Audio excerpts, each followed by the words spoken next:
ওয়েম্বলির মঞ্চে প্রথমবারের মতো কমিউনিটি শিল্ড খেলতে নামছে ক্রিস্টাল প্যালেস। ১২০ বছরের অপেক্ষা শেষে গত মৌসুমে এফএ কাপ জিতে ইতিহাস গড়া দলটি এবার লিগ চ্যাম্পিয়ন লিভারপুলের মুখোমুখি। অলিভার গ্লাসনারের শিষ্যরা প্রি-সিজনে জার্মান ক্লাব আউসবুর্গকে হারিয়ে এসেছে আত্মবিশ্বাস নিয়ে। যদিও লিগে শেষ মৌসুম শেষ করেছে ১২ নম্বরে, তাই এবার তাদের লক্ষ্য ইউরোপীয় আসরে জায়গা পাকা করা।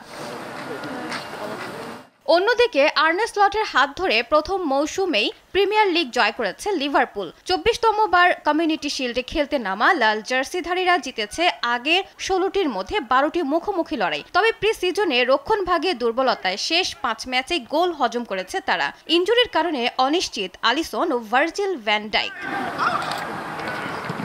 এদিকে স্পেনের কাতালোনিয়ায় ঐতিহ্যবাহী জোয়ান ক্যাম্পার ট্রফিতে কোমোকে আতিথ্য দেবে বার্সেলোনা। হ্যান্সি ফ্লেকের দল প্রি-সিজনে এশিয়া সফরে ৩ ম্যাচে করেছে ১৫ গোল, হারেনি একটিতেও। নতুন তারকা মার্কাস রাশফোর্ড ও রুনি বার্থকোজির অভিষেক দেখার অপেক্ষায় দর্শকরা। তবে চোটের কারণে খেলবেন না রবার্ট লেভানদোভস্কি ও টার স্টেগেন।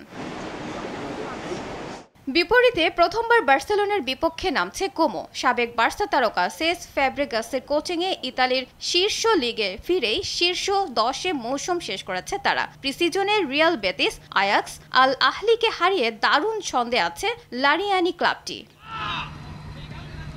আর লন্ডনে প্রি-সিজনের শেষ ম্যাচে মুখোমুখি চেলসি ও এসি মিলান। এনজো মায়োর্কার দল প্রি-সিজনে ১৭ ম্যাচের মধ্যে ১৫টিতেই জয় পেয়েছে। তবে লিভাই কলউইল, ওয়েসলি ফোফান সহ রক্ষণভাগে ইনজুরির তালিকা বড় হচ্ছে।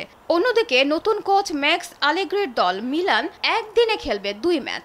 প্রথমে লিডস, এরপর স্ট্যামফোর্ড ব্রিজে চেলসির বিপক্ষে। নতুন মৌসুমে সিরিয়াতে শীর্ষে ফেরার স্বপ্ন নিয়ে মাঠে নামবে ইতালিয়ান জায়ান্টরা। Ayesha Bubly, sports desk, Desh TV.